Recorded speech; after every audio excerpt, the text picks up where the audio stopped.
Hello everyone, welcome you all in Learn to Teach with Dr. Minoti Shrivastava. Student, आशा है कि आप लोग सेफ होंगे, स्वस्थ होंगे और अपने टाइम को सही से यूज कर रहे होंगे। सो स्टूडेंट्स, जैसा कि हमें पता है कि ये एग्जामिनेशन टाइम चल रहा है और हमारा सीटेट का पेपर भी आने वाला है, तो कुछ चीजें हमें कंटेंट से हट के जानना इस समय बहुत जरूरी है। इसलिए आज मैं जिस टॉपिक पे आपसे डिस्कशन करने वाली हूँ वो टॉपिक है सेल्फ स्टडी का। आप यहाँ पे देख रहे होंगे सेल्फ स्टडी यानी कि believe in your self. Self study एक ऐसा टूल है जो कि हमें अपने ऊपर विश्वास दिलाता है और कहीं ना कहीं हमें इस लायक बनाता है कि हम अपनी जर्नी को या हम अपने कोई भी आने वाली समस्याओं से निकल सकते हैं अपने अपने आप से। हमें किसी की सहारे की जरूरत नहीं है, किसी की गाइडेंस की जरूरत नहीं है, किसी के मोटिवेशन की जरूरत नहीं है। We are motivated our self. तो ये होती है सेल्फ स्टडी। तो जानते हैं आज हम सेल्फ स्टडी के बारे में और कुछ कुछ इसके टूल्स के बारे में हम जानेंगे, कैसे हम सेल्फ स्टडी को कर सकते हैं या ले सकते हैं। तो चलिए स्टार्ट करते हैं सेल्फ स्टडी। सो स्टूडेंट्स, सबसे पहले हम ये जानेंगे कि स्व अध्ययन या स्व सेल्फ स्टडी एक्जैक्टली होती क्या है, किसे हम सेल्फ स्टडी कहते हैं। तो यहाँ पे आप देख सकते हो सेल्फ स्टडी, जैसा कि आप लोग इसके नाम से ही समझ रहे हो और हो सकता है आप लोगों में से बहुत से लोगों को ये जानकारी हो कि study of something by one self as through books, records, etc., without direction, without direct supervision or attendance in the class। Simple सी चीज है, सेल्फ स्टडी जो होती है उसमें हमें किसी भी सुपरविजन की जरूरत नहीं होती है, हमें रेगुलर क्लास अटेंड करने की जरूरत नहीं है, हमें अटेंडेंस की चिंता नहीं होती है, हमें सिलेबस की चिंता नहीं होती। वो सारी चीजें जो मेरा मन कर रहा है या जो चीजें मैं गेन करना चाहती हूँ या जो नॉलेज मैं लेना चाहती हूँ अपने टाइम के हिसाब से, अपनी सहूलियत के हिसाब से, अपने इंटरेस्ट के हिसाब से, जब हम चीजों को पढ़ते हैं या उसके बारे में जानकारी लेते हैं तो वो है सेल्फ स्टडी। तो इसके जो माध्यम है, जरिया है, वो विभिन्न प्रकार के हैं। तो कुछ जो इसके माध्यम है उसके बारे में आज हम जानेंगे। तो study without the aid of a formal education system. Simple सी चीज है, यहाँ पे फॉर्मल नामक जो हमारी संस्था है, यानी कि हम बात करें औपचारिक संस्था, उसका इसमें इन्वॉल्वमेंट नहीं होता है, क्योंकि इसमें टाइम हमारा होता है, इंटरेस्ट हमारा होता है, लैंग्वेज हमारी होती है। तो इसमें फॉर्मेलिटी की बात नहीं आती है, औपचारिकता की बात नहीं आती है। A way of learning about a subject that involve studying alone at home। अभी आप जो ये कह रहा है एट होम, तो जरूरी नहीं है कि आप घर पे ही करो। You can do it in your own pace. आप अपने अकॉर्डिंग, अपने स्पेस के अकॉर्डिंग, आप लाइब्रेरी में कर सकते हो सेल्फ स्टडी, आप पार्क में सेल्फ स्टडी कर सकते हो, जहां पर भी आपका मन कर रहा है या जहां पे आपको लग रहा है कि ये प्रॉपर इन्वायरमेंट है जहां से मैं अपने लिए कुछ जानकारी ले सकता हूँ, या जो चीज मेरा इंटरेस्ट है जिसके बारे में मुझे जानकारी चाहिए, तो वो प्लेस आप खुद डिसाइड करते हो सकता है वो आपका घर हो सकता है वो आपके स्कूल या कॉलेज की लाइब्रेरी हो सकता है वो कोई ऐसा एरिया हो जहाँ पे आपको शांति मिलती हो या जहाँ पे आपको चीजें ज्यादा समझ में आती है। तो स्पेस भी आपका होता है। तो ये ओवरऑल एक तरीके का इंट्रोडक्शन था अबाउट सेल्फ स्टडी। आइए इसमें और चीजें हम जान लेते हैं। स्टूडेंट्स, अभी तो हमने जो बात करी वो ये जाना कि सेल्फ स्टडी एग्जैक्टली होती क्या है, बट इसके कुछ फायदे हैं। और I think being a teacher, जब आप एक टीचर बनोगे after C TET, B Ed और वेरियस टाइप ऑफ टेट, तो आप भी कहीं ना कहीं अपने जो स्टूडेंट्स रहेंगे उनको मोटिवेट करोगे कि आप भी सेल्फ स्टडी की तरफ बढ़ो धीरे धीरे। क्योंकि जब हम एक सेल्फ स्टडी के पाथ पे चलने लगते हैं तो हमें किसी भी प्रकार के मोटिवेशन की जरूरत नहीं होती है, हमें किसी भी प्रकार के पुल की जरूरत नहीं होती है, हमें बिल्कुल डर नहीं होता कि मेरा सिलेबस कंप्लीट हुआ है या नहीं हुआ। तो वो क्या बेनिफिट होता है लर्नर्स के लिए, वो हम यहाँ पे पॉइंट वाइज जानते हैं। तो ये सेल्फ स्टडी होती है वो फायदेमंद होती है कि student can develop stronger study skill. एक तो ये बहुत इंपॉर्टेंट चीज है कि जब हम सेल्फ स्टडी करते हैं तो एक जो हमारी स्किल डेवलप होती है स्टडी की, जो कि धीरे धीरे धीरे आज की डेट में इलेक्ट्रॉनिक मीडिया के हिसाब से आप इतनी ज्यादा ये चीजें कम होती जा रही है कि बच्चों में स्टडी की हैबिट नहीं रही है, तो उसे हम डेवलप करते हैं। Students can take control over their own learning. और सेल्फ जो स्टडी होती है उसके माध्यम से हम अपनी लर्निंग को नियंत्रित करते हैं। क्या चीज हमें जानना है, क्या साधन हो सकता है, कहाँ से हमें जानकारी मिलेगी, तो एक तरीके से हम चीजों को कंट्रोल करना सीखते हैं। Make discipline and boost self esteem, discipline बनाता है लाइफ को। डिसिप्लिन कहीं ना कहीं जो सेल्फ स्टडी होती है वो आपकी लाइफ को डिसिप्लिन या अनुशासित करती है और सेल्फ स्टीम को बूस्ट करती है, आपके खुद की एक तरीके से कि आपको क्रिया प्रधान बनाती है, आपको क्रियात्मक करती है, जो होती है self study. Improve problem solving, किसी भी चीज में अगर आपको प्रॉब्लम हो रही है तो आप दूसरे पे डिपेंडेंट नहीं रहते हो, आप उसे सॉल्व करने के लिए बढ़ते हो और कई नई नई चीजों को जानते हो, तो कहीं ना कहीं आपकी प्रॉब्लम को सेल्फ स्टडी सॉल्व करती है। मेक लर्निंग रिलेवेंट, जो भी आपने पढ़ा है, जैसे भी पढ़ा है, उसको रिलेवेंट करने में भी सेल्फ स्टडी अपना बहुत ज्यादा योगदान करती है। कस्टमाइजेबल एक्सपीरियंस, जो भी ओवरऑल आपका एक्सपीरियंस रहा है, जो जो चीजें आपने जानकारी ली है, जो जो स्टडी मटेरियल को कवर किया है, उसके आधार पे आप एक ओवरऑल व्यू निकालते हो, कस्टमाइज करते हो अपने एक्सपीरियंस को कि क्या चीज बेहतर है, क्या ई रिसोर्स बेहतर है या लाइब्रेरी बेहतर है या किसी के एक्सपीरियंस को सुनना बेहतर। तो सारी चीजों को कस्टमाइज हम कहीं ना कहीं सेल्फ स्टडी के थ्रू करते हैं। तो ये एक छोटा सा टॉपिक है जिसको शायद मैं कुछ पार्ट्स में आपको कवर करवाऊंगी। तो जो इसके पार्ट्स रहेंगे उसमें स्टूडेंट्स हम यही जानेंगे how to use dictionary, dictionary को हमें कैसे यूज करना चाहिए, ट्रेजरस को हमें कैसे यूज करना चाहिए, इंसाइक्लोपीडियाज को हमें कैसे यूज करना चाहिए, कंप्यूटर का क्या रोल है सेल्फ स्टडी में, ऑनलाइन लर्निंग, लाइब्रेरी, मैगजीन से brain storming, social science channel, e commerce, internet resources like YouTube है, एक्टिविटी शीट है, असाइनिंग है या होमवर्क या असाइनमेंट, इन सब का यूज हम कैसे सेल्फ स्टडी में कर सकते हैं। तो वन बाय वन इसे हम जानने की कोशिश करते हैं। चलिए स्टार्ट करते हैं। सो स्टूडेंट्स, सेल्फ स्टडी में जो सबसे पहला हमारा टूल है वो है डिक्शनरीज का। डिक्शनरी हम लोग ने शायद अपने बचपन से इस शब्द को सुना हुआ है और हम लोग ने इसको वेरियस टाइप ऑफ डिक्शनरीज को यूज भी किया है। तो डिक्शनरी क्या है, क्यों हमें यूज करना चाहिए, उसके बारे में हम जान लेते हैं। तो डेवलप लर्नर ऑटोनोमी, जो डिक्शनरी होती है वो पढ़ने वाले की ऑटोनोमी या स्वायत्तता को विकसित करती है। एक हैंडी रिसोर्स है, मूवेबल रिसोर्स है, आप इसको एक प्लेस से दूसरे प्लेस ले जा सकते हो। फॉर रिसर्चिंग डिफरेंट मीनिंग, एक शब्द के विभिन्न प्रकार के अर्थ को समझने के लिए उस क्या कलेक्शन है, क्या एग्जाम्पल हो सकता है, वेरियस टाइप ऑफ इंफॉर्मेशन किसी पर्टिकुलर शब्द से रिलेटेड या उसका प्रोनाउंसिएशन क्या होना चाहिए। तो ये सारी जानकारी हमें डिक्शनरी के अंतर्गत मिलती है और इसका जो ऑर्डर होता है वो नॉर्मली अल्फाबेटिकली होता है। तो ए से लेके जेड तक के बीच में बहुत सी चीजें हमें इसके अंतर्गत मिलती हैं। तो स्टूडेंट यहाँ पे नीचे आप टेबुलेशन फॉर्म में देख रहे हो टाइप्स ऑफ डिक्शनरीज में, तो यहाँ पे मेजर रूप से आपको 4 टाइप ऑफ डिक्शनरीज के बारे में नाम दिख रहे होंगे। पेपर डिक्शनरी जो कि हैंडी होती है, इसको आप अपने साथ मूव कर सकते हो। मोनोलिंगुअल और बायलिंगुअल डिक्शनरी। मोनोलिंगुअल क्या होती है, वैसी डिक्शनरी होती है जिसमें जो शब्द का अर्थ है वो नॉर्मली एक ही लैंग्वेज में होता है। सपोज इंग्लिश के कोई शब्द है तो उसका अर्थ भी इंग्लिश में ही होगा, जबकि बायलैंग्वेज क्या होता है कि इंग्लिश में तो शब्द है बस उसका मीनिंग हिंदी में भी कन्वर्टेड है, किसी और लैंग्वेज में भी कन्वर्टेड है। यानी कि जब हम 2 लैंग्वेज को यूज करते हैं तो वो बायलैंग्वेज हुआ। जब एक ही लैंग्वेज के साथ शब्द और उसका अर्थ या various type of information related to that particular sentence दी रहती है तो वो आपका मोनोलिंगुअल डिक्शनरी हुई। नेक्स्ट जो है वो ऑनलाइन डिक्शनरी है। आज की डेट में जब सबके पास स्मार्टफोन है, children are using and people are using their smartphone on in various type of activity, तो वहां पे हमें डिक्शनरीज के भी बहुत से फॉर्म देखने को मिलते हैं जो कि ऑनलाइन अवेलेबल हैं। और फिर ऑनलाइन अवेलेबल होने की वजह से फिर इलेक्ट्रॉनिक जो डिक्शनरी है उसका इजाद हुआ है।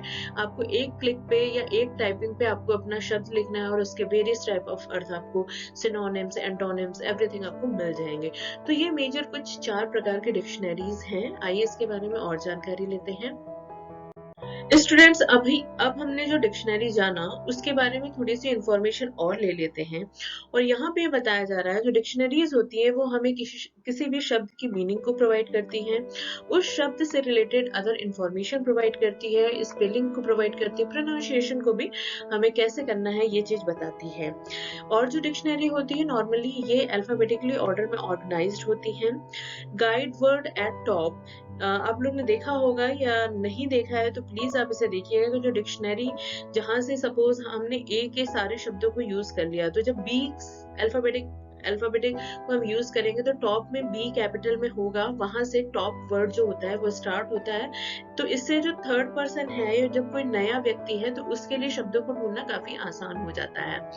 और जो डिक्शनरी है उसके माध्यम से हम स्कैनिंग की प्रोसेस करते हैं, यानी कि ओवरऑल क्या व्यू है या ओवरऑल क्या मीनिंग निकल रही है, वो जो प्रोसेसिंग है वो आपकी डिक्शनरी से स्कैनिंग की प्रोसेस बहुत ही इजी हो जाती है। Word types, various type of word होते हैं, क्या वो वर्ब के फॉर्म में है, नाउन के फॉर्म में है या एडजेक्टिव के फॉर्म में है, इस चीज को भी डिक्शनरी हमारी क्लियर करती है। सो स्टूडेंट, यहाँ पे आप एक लिंक भी देख रहे हो, आप इस लिंक पे जाओगे तो आपको डिक्शनरी के बारे में और डिटेल चीजें मिलेंगी। आइए हम डिक्शनरी के आगे अब चलते हैं और देखते हैं ट्रेजरस क्या होता है। स्टूडेंट, डिक्शनरी को समझने के बाद अब हम चलते हैं टेजोरस की तरफ, जिसे कि भंडार या कोश कहते हैं। ये भी एक प्रकार की ही शब्दों को समझाने या उसकी मीनिंग बताने के लिए ज्यादातर प्रयोग किया जाता है। पर जो ट्रेजरस होता है ये एक तरीके से सॉफ्टवेयर का टूल है, और नॉर्मली हमें सॉफ्टवेयर में ये ज्यादा, यानी कि जब हम MS वर्ड यूज करते हैं तो वहां पे किसी शब्द या किसी एक सेंटेंस का क्या सिनोनिम्स हो सकता है या क्या एंटोनिम्स हो सकता है, स्पेशली जब कोई लेटर लिख रहे हो या कोई मेल लिख रहे हो, तो वहां पे जो ट्रेजरस होता है ये बहुत ज्यादा हेल्प करता है। तो इनिशियल स्टेज में जब हम ट्रेनिंग प्रोसेस में होते हैं किसी चीज के, या जब हम बच्चों को पढ़ा रहे हैं तो कभी कभी कोई शब्द होते हैं जिसके हमें सिनोनिम्स नहीं मिल पाते हैं, तो वहां पे सिर्फ एक क्लिक से हमें ट्रेजरस के थ्रू सहायता मिल सकती है। तो आइए इसके बारे में जान लेते हैं।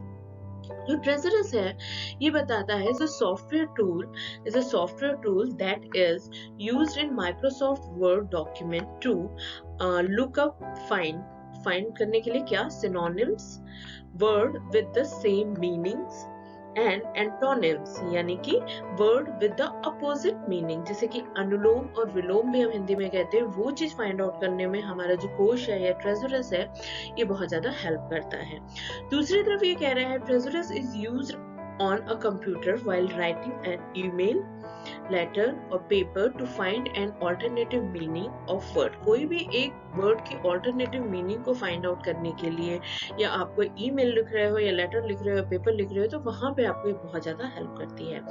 For example, repeating the same word throughout your writing can become repetitive to a reader and you could use a thesaurus to get a synonym of the word। एक ही शब्द को क्या होता है कि हमारे दिमाग में जब हम कोई चीज लिखते हैं तो एक ही शब्द बार बार हम यूज करने की कोशिश करते हैं। वहां पे जो ट्रेजरस होता है वो बहुत ज्यादा हेल्पफुल होता है कि मीनिंग भी ना बदले और आपका शब्द भी चेंज हो जाए, वहां पे हम कोश का यूज करते हैं। तो ये तो हुई बात कोश की। अब हम इंसाइक्लोपीडिया की तरफ बढ़ते हैं। सो स्टूडेंट, सेल्फ स्टडी के अंतर्गत अभी हम लोग ने डिक्शनरी के बारे में बात की, थ्रेजरस के बारे में बात की, अब हम चलते हैं इंसाइक्लोपीडियाज की तरफ, जिसे कि हम विश्वकोश भी कह सकते हैं। इंसाइक्लोपीडियाज जो होती हैं वो अपने में ही एक प्रकार का पूरा संग्रह होती हैं। इनके कई वॉल्यूम हो सकते हैं, कई सेक्शन हो सकते हैं, कुछ पर्टिकुलर फील्ड हो सकती है जिसकी हमें अलग अलग इंसाइक्लोपीडियाज देखने को मिलती हैं। तो ये भी एक सेल्फ स्टडी का बहुत अच्छा रिसोर्स है, साधन है, जिसे कि हमें हैबिट डालनी चाहिए स्टूडेंट्स में। तो जो इंसाइक्लोपीडिया इसके बारे में ये बताया जाता है बुक फॉर्म में होती है, often in many volume. Normally ये सिर्फ एक वॉल्यूम में नहीं होती है, अनेक वॉल्यूम में होती है, और कोई भी एक शब्द को इन डिटेल बताने, मीनिंग भी, कितने टाइप्स हैं, क्या उसके बेनिफिट है, क्या उसके डीमेरिट्स हैं, ये सारी चीजें आपको जानकारी इंसाइक्लोपीडिया के अंतर्गत मिल जाती है। सपोज आप एक किसी छोटे से एग्जाम्पल के साइंस में किसी एक छोटे से इंसेक्ट्स के बारे में अगर जानना चाहते हो तो ये क्या है, कहाँ पाया जाता है, कितने टाइप का होता है, क्या इसकी उत्पत्ति है, और क्या क्या इसका पूरा जीवन काल होता है, कैसे सर्वाइव करता है, तो ओवरऑल उस इंसेक्ट्स की पूरी जानकारी आपको इंसाइक्लोपीडिया के अंतर्गत मिल सकती है। कंटेन आर्टिकल और वेरियस टॉपिक। ये जो इंसाइक्लोपीडिया होती है वेरियस टाइप ऑफ आर्टिकल्स और टॉपिक्स को इंक्लूड करती है। Often arrange in alphabetically order. Again इसको भी जो इसका अरेंजमेंट होता है वो अल्फाबेटिकली ऑर्डर में होता है। Dealing either with a whole range of human knowledge और one particular subject like medical encyclopedia. एक तो encyclopedia होती है जो कि ऑल ओवर ह्यूमन नॉलेज से रिलेटेड होती है, जिसके कई वॉल्यूम्स हमें देखने को मिल सकते हैं। और कुछ जो होती है encyclopedia वो स्पेसिफिक एरिया के अकॉर्डिंग होती है, लाइक साइंस की अलग होगी, सोशल साइंस की अलग हो सकती है, आर्ट्स की अलग हो सकती है। तो एक पर्टिकुलर एरिया के अकॉर्डिंग उसकी encyclopedia है, जहाँ पे हमें उस एरिया से रिलेटेड अगर कोई इन्फॉर्मेशन लेनी है तो उसके अकॉर्डिंग हम उसमें सर्चिंग करेंगे। तो ये स्टूडेंट हमने ब्रीफली जान लिया है डिक्शनरी, थेसॉरस और एनसाइक्लोपीडिया के बारे में। यहाँ पे स्टूडेंट आप एक लिंक देख रहे हो, आइए इस लिंक के माध्यम से इन तीनों ही टाइप ऑफ रिसोर्सेज या टूल को और डिटेल में भी हम समझते हैं। Reference Materials by Sparkly Barkley. Part 1, Dictionary, Encyclopedia, and Thesaurus. There are lots of reference materials out there to help you find information, like the dictionary, encyclopedia, atlas, thesaurus, and almanac. Today we're going to talk about dictionaries, encyclopedias, and thesaurus. The first one we're going to talk about is the dictionary. The main point of the dictionary is to find a definition or the meaning of a word.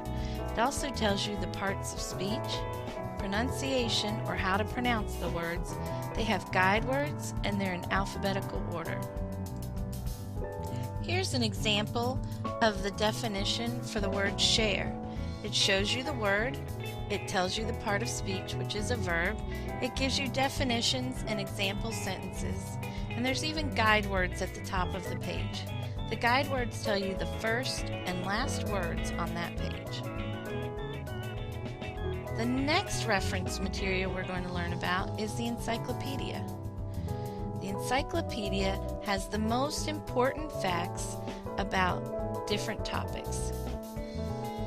They come in what we call articles. They use headings and subheadings, charts, diagrams, pictures, captions, and labels, and they can be general or specific, and they are also in alphabetical order. Here's an example of an encyclopedia article on sharks. Notice that it has a heading at the top of the article. Throughout the article, it uses subheadings to break it down into smaller chunks. They use diagrams, charts, labels, pictures, and even captions to tell you what they're about. Encyclopedias can be general or specific. General encyclopedias cover a whole bunch of different topics. It can cover anything from animals to people to places, wars, pretty much whatever you can think of. Whereas a specific encyclopedia covers one particular topic. That could be science, like the example here, or it could be sports. It could be animals. It could be about famous people like presidents, or even plants. But whatever that topic is the only type of information you will find in that encyclopedia. The next type of reference material we're going to learn about, and the last one, is the thesaurus. A thesaurus is mainly used for synonyms. Sometimes they can have antonyms. They also tell you the parts of speech, just like a dictionary, and the definitions. They use guide words, and they're in alphabetical order. Here we have an example entry in a thesaurus. The word we're looking at is nice. It tells you the part of speech, it gives you the definition, and even gives you example sentences. But it also tells you other words, which are the ones in blue: pleasant, agreeable, good-natured, delightful, and fantastic, that you can use in place of the word nice. They are synonyms for the word nice. Time to review. Today we learned about dictionaries, and their main use is to find definitions. Encyclopedias have articles with important information covering a range of topics. They're really good if you need to know key facts about a subject. The last reference source that we looked at was the thesaurus, and we mainly use that to come up with synonyms or other words in place of commonly used words. That's all for today's reference materials. Tune in next time to learn more about an atlas and an almanac. Thanks for learning!